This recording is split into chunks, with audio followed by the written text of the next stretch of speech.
Welcome to the podcast. This is your co-host Seth Greene. Today, I've got the good fortune to be with Scott Burgmeyer from the Become More Group. Scott, thanks so much for joining us.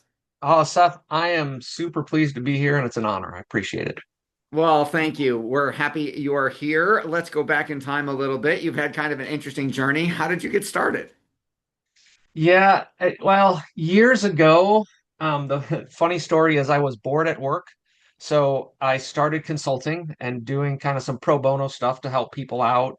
And then people are like, oh, you could charge for this. And so then I would take vacation days away from my 9 to 5 corporate job, doing some consulting and making some little side hustle. And then eventually got to a point where I was turning enough work away that I told my wife, I think I could like make money doing this. And the rest is theoretically history, I suppose. Yes. So let's dive a little bit deeper into that. Who is an ideal client for the Become More Group now? Yeah, so we're typically working with kind of 3 to 500 employee size organizations who are at that place where they're saying, hey, I really want to go from here to here. And that could be I want more sales or I want better leaders or I want my customers to be happier or more throughput, whatever that is. And we're generally working with the owner or the executive team to support them through leadership development strategy kind of work. Awesome. So let's unpack that a little bit. Tell me like an example, because I know you've worked with so many companies. Tell me a little bit about, hey, this was a company, this is what their challenges they were facing, kind of what we did to help them and kind of what that magical transformation looked like on the other end. Yeah, I think probably the one that sticks out for me the most is we had a client who had a pretty significant regulatory change that really has turned the industry upside down. And we kind of worked with them to say, well, you have a few options. You could say, I don't care, we're going to ignore it. You could say, hey, we're going to fight it because it is a regulatory change. You could file a lawsuit and go chase it down and play that game. Or you can say, you know what, we're going to say we got to deal with it. And so we put together an entire strategy that said, here's how we're going to design the organization to be different on the other side. How do we equip leaders to be, different leaders lead differently, and then supported them through that kind of change management method and prepared their leaders because they roughly doubled in size. They um, over doubled their revenue in that 3 year time period, and they reduced their turnover. They're currently operating at about 7% turnover. And even during 2020, 2021, 2022, they were less than 10% when everyone else was skyrocketing. So they did a number of things really, really well. And to us, we look at it and say, we need to balance kind of the human side and the process side. So, how do we put systems and processes, elements in place that are going to be repeatable, allow you to scale? And we can't forget about the people. And if you don't keep those in balance, you're either going to have churn and people are going to bail, or you're not going to get your return that you really want. You talk a lot about authentic leadership. How do you define it, and why is it, why do you say it's more critical now than before? Yeah, so we look at authentic leadership as is are you bringing your real self to the table and are you building relationship with your staff, your direct reports? Now that doesn't mean, oh yeah, let's go have, brews out out on the boat. That really means do I know them and am I looking at them as a human, treating them with respect and dignity, being empathetic when I need to be empathetic and giving them the hard love that sometimes they need. That doesn't mean I let them off the hook, but sometimes I need to say, hey, Seth, you messed this up. And this was the impact to the organization, and you got to be better. And sometimes they need to say, hey, Seth, you were a rock star at this, and here's, what I'm going to do for you, whether that's a bonus, an incentive, a day off, whatever that is. But I'm really customizing how I deliver that message and how I recognize and reward you. And I like to say it like sometimes I need to give people a pat on the back. Sometimes I need to give them a kick in the pants. And I need to do that with respect. Why do you think this is such an issue nowadays? Why can't companies figure this out themselves? Why can't they see the forest for the trees? Our experience is most companies actually know this answer. However, for whatever reason, they like to write someone else a check to tell them this, which of course I love, trust me. No, but I think sometimes I can't see past what's going on in my life, in my organization. And sometimes I just need someone to add that clarity for me. Or you have an owner that people say, yeah, I'm telling them the truth, but they're really not telling them the truth. They're like sugarcoating it or beating around the bush.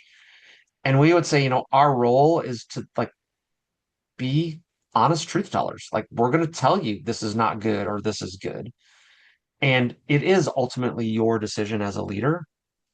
I think the other thing is the workforce is evolving and you have people thinking, oh, well, they should be like I was when I grew up, or I like when I entered the workforce, I had to do all this and I had to earn my, yeah, that's just not the world today. And so you can keep saying, I wish that. And of course, what I do, and I did this last week with a group of leaders I was with, I said, all right, how many people have kids? A bunch of people raise their hand. How many have kids that are kind of in this 20, 25, 30, and they raise their hand? And I said, so if you're tired or you're frustrated with the workforce, it's your fault because our kids are the ones that are entering the workforce and have this viewpoint, which means we parented them that way.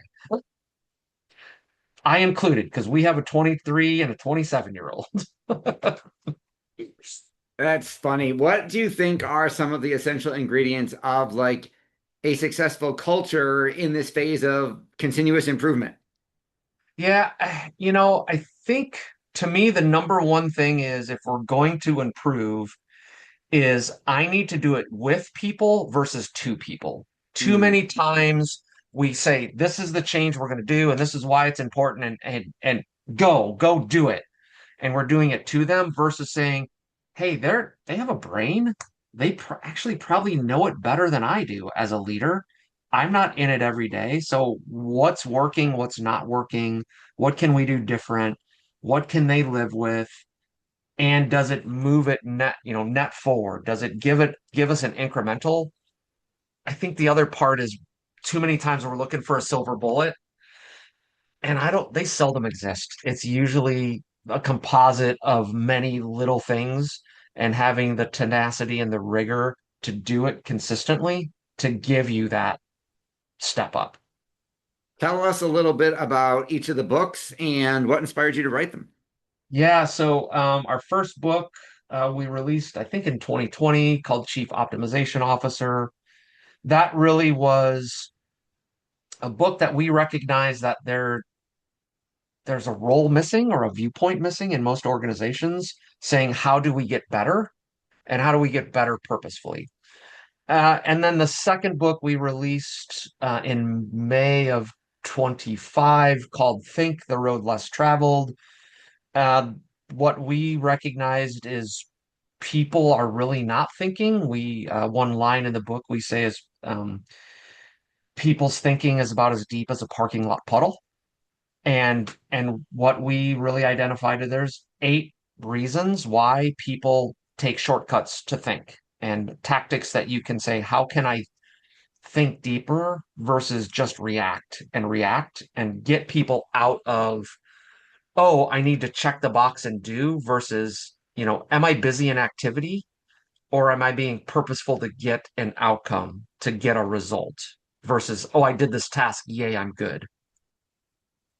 Tell us a little bit about the Leadership Line podcast. Yeah, Leadership Line podcast. We release every Wednesday at noon Central Time.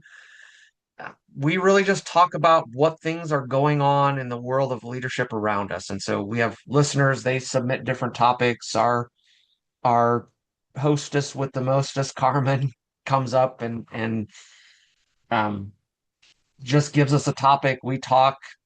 It's on every, most of the major Spotify Apple Podcasts, etc. On that podcast, I noticed you and Tammy sometimes disagree. How do you leverage that to those conversations to kind of model for listeners? Yeah, so what I tell Tammy is she can disagree with me. She gets used to being wrong. That's okay.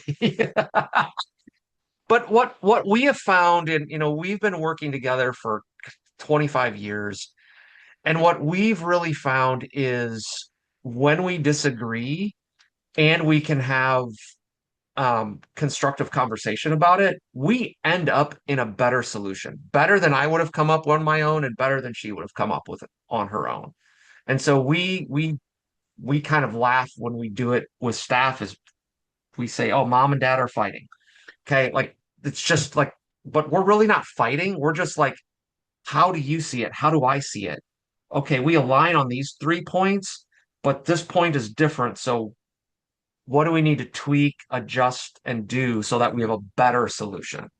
And we don't often fully disagree. And when we do, we always come out to someplace better. We've never actually fought, which is kind of funny. What?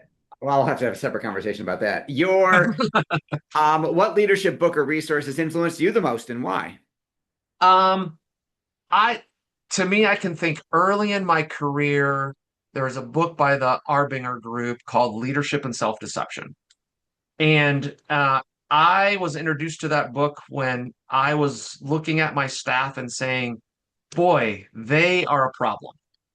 And what it really painted the picture for me was, oh, they're really not the problem. I'm the problem. And I have really not set them up for success. Now, did I have a couple scenarios where, yeah, this person needs to grow and get better, and maybe I need to vote that person off the island, and release them to the wild? Yes. But for the most part, it was me and how I was viewing those individuals and recognizing I wasn't doing my work as well as I needed to. You've helped so many companies.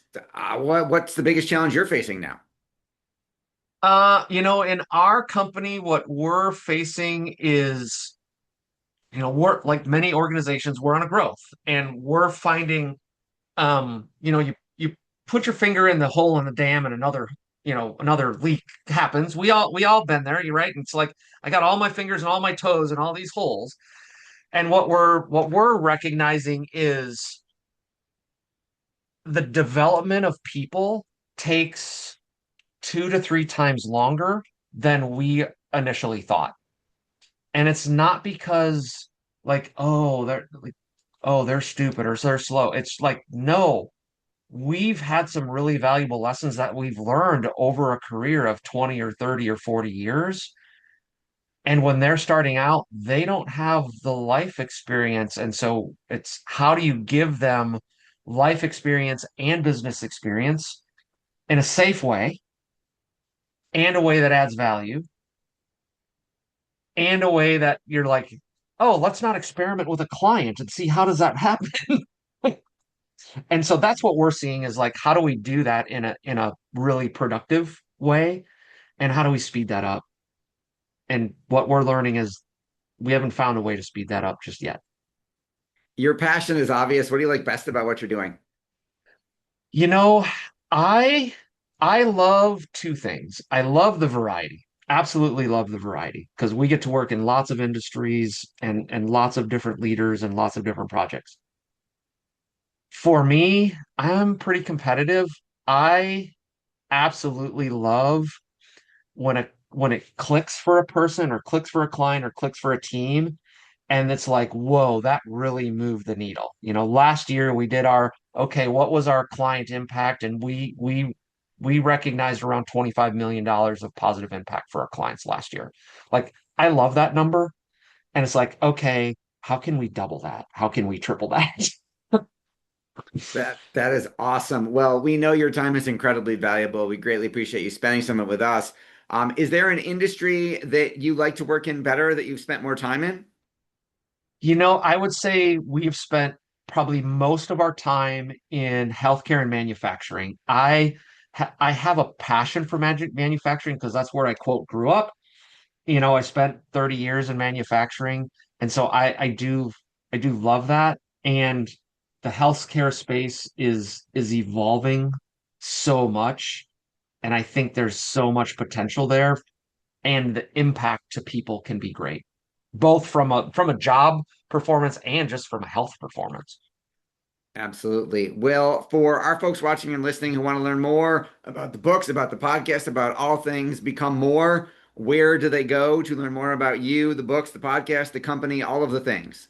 Yeah, easiest place is www.becomemoregp.com. You can jump right on our website, or of course, I'm on LinkedIn and you can search for us there and happy to connect and chat. Awesome. This has been Seth Greene with Scott Burgmeyer from BecomeMoreGP.com. Scott, thanks again for joining us. Yeah, Seth, it was great. I appreciate it. Thanks everybody for watching or listening. We will talk to you or see you next time.